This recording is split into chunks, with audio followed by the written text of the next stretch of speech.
እቺ ልጅ ከዚህ ቤት መውጣት አለባት። አስወጫትና ሚስጥራችንን ትበትነው ነው የምትይው? አይደለም ግን ምንም ነገሩ አላማረኝም። የእሷ ነገር ቀላል ነው። ምን እያደረግኩ እንደሆነ አሳይሻለሁ። ምን እያደረግ? ነገሮችን ሳልጨርስ ማውራት አልወድም። ልጅህን ለማማለል እየሞከረች። በስራ ሽርጧ ነው የምታማልለው? ቆይ ግን ምንም አይመስልህም እንዴ? አዎ ምንም አይመስለኝም። እኔን አይንኩኝ እንጂ። ቆይ እንዴት ነው የምታስበው? ብዙ ነገር ታውቃለች እኮ። ትወቅ። በማስጠነቅቃት አስጠነቅቃታለሁ። ጥሩ እሺ እሺ ትሁት በቃ ትጨናነቂ፣ ሌላ ቀን እናወራለን። እሺ ቢያንስ ከዚህ ውጣና እናወራለን። ቢያንስ እሺ ይህንን እንኳን ንገሪኝ። እናቴ የት ነው ያለችው? እናቴ ይህንን መናገር ለእኔ በጣም አደጋለሁ። እና ላላውቅ ነው? እዚህ ቤት ናት?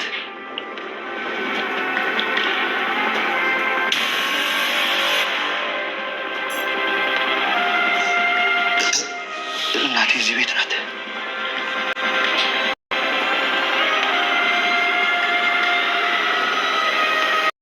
በስተመጨረሻም እንግዲህ ለናቲ ያው አለምዬ የት እንደምትኖር ተናግራለች ማለት ነው። ናቲ እጅግ በጣም ነው የደነገጠው ማለት ነው። ምክንያቱም እንግዲህ አባቱ በራሷ ቤት ማለት ነው በአንድ ክላስ ውስጥ ቆልፎባት እንደሚኖር ነው የነገረችው። ናቲ እጅግ በጣም ነበር እያዘነው። እናቴ 2 ዓመት ከ4 ወር እንዴት ከአንድ ክላስ ውስጥ ትኖራለች? እንዴት የኔ ያክል ግፍ ይፈጠርባታል? በማለት እንግዲህ እጅግ በጣም ተናዷል፣ ተበሳጭቷል። ሄዶ የገንዛ አባቱን ቢያንቀው ለሱ ደስተው ነው። ግን ደግሞ ትሁት አስጠንቅቀዋለች ማለት ነው። ምክንያቱም እኔ እንድሞት ትፈልጋለህ ወይ? እኔ አደጋ ላይ ነኝ በማለት እንግዲህ ቀጥታ አንተ የፈለከውን ነገር እናትህን ማውጣት ብትችልም ግን ደግሞ ሚስጥሩን ያወጣሁት እኔ ስለሆንኩኝ አባትህ ይገለኛል በማለት እንግዲህ ነግረዋለች፣ አስጠንቅቀዋለች ነገሮቹን። እንዲሁም ደግሞ አለምዬን ካለችበት ችግር ውስጥ የምናወጣት እኛ በብላ ስንሰራ ነው። ናቲ እባክህን ተረጋጋ በማለት እንግዲህ አንተ ስትረጋጋ ነው ነገሮቹ የሚስተካከለው፣ ግን ደግሞ በጣም ችኩል ነህ በማለት እያንዳንዱ ማለት ነው ትሁት ነግረዋለች። ስለዚህ አሁን ላይ ምንም አይነት ነገር ቢፈጠርም ማለት ነው ቀድመ በችኩል ማድረግ የሌለብን ነገሮች አሉ በማለት ለናቲ አስረድተዋለች ማለት ነው። ትሁት እንግዲህ ናቲም አሁን ላይ ተረድቷታል። በነገራችን ላይ ማለት ነው በደንብ ነው የተረዳት። እንደ በፊቱ በጣም በችኩል እንደዚህ እየደነፋ የፈለገውን ነገር ለማድረግ ለመሮጥ አይደለም ማለት ነው። በቃ በማስተዋል እንዴት አድርጎ እናቱን ማዳን እንዳለበት ትሁት በነገረችው መልኩ ማለት ነው ተረጋግቶ ነገሮቹን እያስተካከለ ይገኛል ማለት ነው። እንግዲህ እናቱ በህይወት እንዳለች እንዳወቀ እንዲሁም ደግሞ ነገሮቹን ተረጋግተህ እንትን ማለት አለብህ፣ ከአባት ጋር መስማማት መቻል አለብህ። እንዲሁም ደግሞ ቤቴንም ቢሆን አንተ መቅረብ አለብህ፣ ለጊዜው እናትን እስከምታገኛት ድረስ እሷንም መቅረብ አለብህ በማለት እንግዲህ ያው ቤትን ብዙም ባይሆንም እየቀረባት ነው፣ ግን ደግሞ የበለጠ ቢቀርባት ጥሩ ነበረ ማለት ነው። ለአንዳንድ መረጃዎች አሪፍ ይሆንለት ነበረ። ይብን አባቱ ለስለስ እንዲል ማለት ነው እሷ ትረዳው ነበረ ማለት ነው። ሲቀጥል ደግሞ አሁን ላይ እንግዲህ እግር ላይ በመውደቅ አባዬ አጥፍቻለሁ፣ እባክህን ይቅርታ አድርግልኝ በማለት እንግዲህ ባደረገው ነገር በጠየቀው ነገር በሙሉ ማለት ነው ስለ እናቱ የጠየቀውን እያንዳንዱ ነገሮችን እንግዲህ እናቴ ተመልሳ ለማትመጣውን ነገሮቹን እኔም በረድ ማድረግ እንዳለብኝ ተረድቻለሁ። ስለዚህ ለተናገርኩ ነገሮች በሙሉ እባክህን አባዬ ይቅርታ አድርግልኝ፣ ካንተ ጋር ሰላም መፍጠር እፈልጋለሁ፣ እንደ ልጅ እንደ አባት አብረን ቁጭ ብለን ማውራት እፈልጋለሁ በማለት እንግዲህ ከአባቱ ጋር ሰላም ፈጥሯል ማለት ነው። ይሄንን ያደረገው ምክንያት ምንድን ነው? እንግዲህ ትሁትን የት ሂደሽ ነበር? ምን እያደረግሽ ነው? በማለት እንግዲህ ገዛኝ የት ነበር የወጣሽው? ምን እየሰራሽ ነበር? ከናቲ ጋር ስለምን ቆምሽ? በማለት እንግዲህ በጥያቄዎች ትሁትን አፋጧት ነበረ። ይህንን ነገር ደግሞ ያደረገችው ራሷ ቤቲ ነች ማለት ነው። ቤቲ ያው ትሁት ሁሉንን ነገር ለናቲ ሳትነግረው አትቀርም ሚስጥሩን፣ እንዲሁም ደግሞ አለምዬ በህይወት እንዳለ የነገረችው ይመስለኛል። ከሱ ጋር ቁማ እያወራሽ ነው በማለት እንግዲህ ለአቶ ገዛኝ ስለተናገረች አሁን ላይ ትሁት ትሁትን እያፋጠጣት ይገኛል ማለት ነው። ግን ደግሞ ትሁት በጣም ጥሩ መልስ ነበር እየሰጠችው። ለምንድን ነው ከሱ ጋር የሆንሽው? ለምንድን ነው የወጣሽው? በማለት እንግዲህ ጠይቋት ነበር። ንፋስ ላገኝ ብዬ ነበር የወጣሁት፣ ሲቀጥል ደግሞ እሱን ያገኘሁት እንዳጋጣሚ ነው ብላለች። እና ቆማችሁ ምን ትሰራላችሁ? ከእሱ ጋር ምን እየሰራች ነው?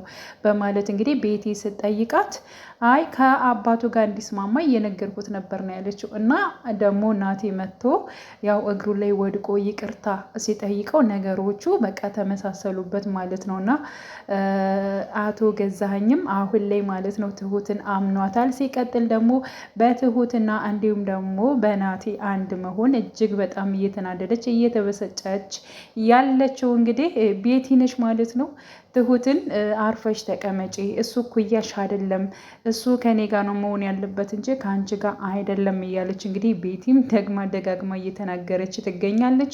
እኔ ምንም ማድረግ አልችልም፣ እኔ ደግሞ ከኔ ጋር ሁንም አላልኩትም፣ ደግሞም ከእሱ ጋር ምንም አይነት ነገር አንቺ እንደምታስቢው ምንም አይነት ነገር የለንም። ስለዚህ ከራሱ ጋር መታገል ትችያለሽ፣ እባክሽን ቤቲ ተይኝ በማለት እንግዲህ ተናግራታለች።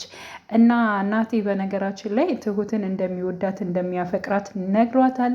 እንዲሁም ደግሞ እንድታስብበት አንድ ቀን ሰጥቷታል ማለት ነው። ትሁትም እያሰበችበት ትገኛለች።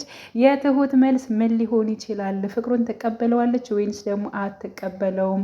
እስኪ ሀሳብ አስተያየታችሁን በኮሜንት ላይ ማስቀመጥ ትችላላችሁ። በነገራችን ላይ አለምዬ በጣም ደስ ብሏታል። ምክንያቱም ልጇ በህይወት እንዳለች ሰምቷል። በዚያ ምክንያት እጅግ በጣም ደስተኛ ነች። ግን ደግሞ ትሁትን አንድ ነገር ጠይቃታለች ማለት ነው። አለምዬ ምንድነው የጠየቀቻት ነገር? ትሁት ልጄ አግብቷል ወይ በማለት እንግዲህ ባለትዳር ነው ወይንስ ደግሞ አይደለም ወይ በማለት ጥያቄ ጠይቃት ነበረ። ግን ትሁት ምን ብላለች? አላገባም ስትላት ትሁትዬ እኔ የልጄ ሚስት እንድትሆኝ እፈልጋለሁ፣ አንቺ መልካም ሴት ነሽ በማለት እንግዲህ ትሁትን ለልጇ መርጣላታለች ማለት ነው። እና እጅግ በጣም ነበር እንግዲህ ትሁትም የሳቀችው። በነገራችን ላይ እንደዚህ የሆነው ትሁት በጣም መልካም ልጅ ስለሆነች ነው። በነገራችን ላይ ተወዳጅ ነች። ምክንያቱም በብዙ ነገሮችን ሰዎች ከችግር ላይ ሲሆኑ እነሱን ከችግር ለማውጣት ብዙ ነገሮችን እያደረገች ትገኛለች ማለት ነው። እና እናቲም ንጹሕ ልቧን ስላየ ነው የወደዳት ያፈቀራት ማለት ነው። እና ቤቲ እየለመነችው እየተከተለችው ይፍን አይፈልጋትም። ምክንያቱም በጣም መጥፎ ሴት እንደሆነች ያውቃል። እንዲሁም ደግሞ በጣም ብር ፈላጊ እንደሆነች ስለሚያውቅ መጥፎ ስለሆነች አልመረጣትም። እና ይብን ትሁት መልካም ደግ ስለሆነች ነው እንግዲህ ጥሩ ነገር ስለምታስብ ነው ወዲያው እንደገባ ከእናንተ ቤት ገና ለመጀመሪያ ጊዜ ደግ ሰው አየሁኝ፣ ጥሩ ልጅ ነች በማለት እንግዲህ ትሁትን ሲያመሰግናት ነበር። እንዲሁም ደግሞ ከዚህ ቤት ከመጣው ጀምሮ ነው እኔ አንቺን የወደድኩሽ ያፈቀርኩሽ በማለት እንደሚያፈቅራት እንደሚወዳት እንግዲህ ገልጿታል ማለት ነው። ሲቀጥል አንቺ እኔን በቃ ለእኔ መላክ ነሽ ብሏታል። ምክንያቱም የእናቱን መትረፍ እናቱን ከዚህ ስቃይ እንዲያወጣ የረዳችው በነገራችን ላይ እሷ ነች ማለት ነው። ይብን እናቱ በህይወት እንዳለች እንዲጠረጥር ወይንም ደግሞ የሆነ ነገር ማድረግ እንዳለበት ስገፋፈው የነበረው ማነች? ራሷ ትሁት ነች ማለት ነው። እና ትሁት ባትመጣ አለምዬ ያው ሁልጊዜ በዚሁ ትሰቃያለች ማለት ነው። እንደዚሁም ደግሞ ሊገሏት የሚችሉ ነበር ማለት ነው። ስለዚህ ትሁት በጣም ባለውለታው ነች። እሱም አንቺ ለእኔ በጣም ባለውለታዬ ነሽ ብሏታል ማለት ነው። እና አሁን ላይ እንግዲህ ቤቲ ትሁትን ከቤት ለማስወጣት እየጣረች ትገኛለች። እንዲሁም ደግሞ አቶ ገዛኸኝ በፍጹም እሷ መውጣት የለባትም፣ ምክንያቱም የእኛን ሚስጥር ታውቃለች። ከዚህ ቤት ወጣች ማለት ደግሞ ሚስጥራችን ወጣ ማለት ነው። ስለዚህ ለእሷ የሆነ ነገር እያዘጋጀውላት ነው። እኔ የሆነ ነገር ሳደርግ አላወራም፣ ቀጥታ ነው የማደርገው በማለት እንግዲህ ለቤቲ ሲናገር ነበረ። ቤቲ ከዚህ ቤት እንድትወጣ ትሁት የፈለገችው እንግዲህ ከናቲ ጋር እንዳትቀራረብ ስለፈለገች ነው። ናቲን ብቻውን ስሆን አገኘዋለሁ ከሚል አንጻር ይመስለኛል እንጂ በሌላ ምክንያት ነው። ሚስጥር ይወጣል አይወጣም የሚለውን ነገር አይደለም። ግን ደግሞ ያው እናቲ ጋር ስትሆን እጅግ በጣም ስለምትናደር ነው ይህን ነገር የምታደርገው። እና ቀጣይ እንግዲህ ምን ሊፈጠር ይችላል የሚለውን አብረን በጉጉት እንጠብቃለን። አሁን እናቲ እንግዲህ እናቱ የት እንዳለች አውቋል። ትሁት ነግረዋለች። ግን ደግሞ ነገሮቹን በብልሃት ማድረግ እንዳለበት እና ለነገሮቹ መረጋገጥ እንዳለበት እሷም ማለት ነው ነግረዋለች። ሲቀጥል ደግሞ እኔንም አደጋ ላይ እንዳጥለኝ እኔንም ይገሉኛል፣ ሚስጥር ያወጣሁት እኔ እንደሆነ በትክክል ያውቃል እና ቤተሰቦች ደግሞ በጣም ክፉ ናቸው ብላለች ማለት ነው። ያ ማለት እንግዲህ ቤቲና አቶ ገዛኸኝ እጅግ በጣም መጥፎ ሰው እንደሆኑ ተናግራለች። እሱም ደግሞ ያውቃል በነገራችን ላይ እና ትሁት የሆነ ነገር ከተናገረች እስከ ዘር ማንዘሯ ነው ማጠፋት እያለ እንግዲህ ሲቆጣት ሲፎክርላት ነበረ ማለት ነው። እና እንግዲህ ቀጣይ ፓርት ሁላችንን በጉጉት የምንጠብቅ ይሆናል። ውድ የቻናሌ ተከታታዮች ቤተሰቦቼ በያላችሁበት ሰላማችሁ ይብዛሌ። ለቤቴ አዲስ የሆናችሁ የደውል ምልክቱን በመጫን ቤተሰብ የሆኑ ነባር ቤተሰቦችም ስለምታበረታቱኝ አብራችሁኝ ስላላችሁ እጅግ በጣም አመሰግናለሁ። መልካም ጊዜ ተመኘውላችሁ።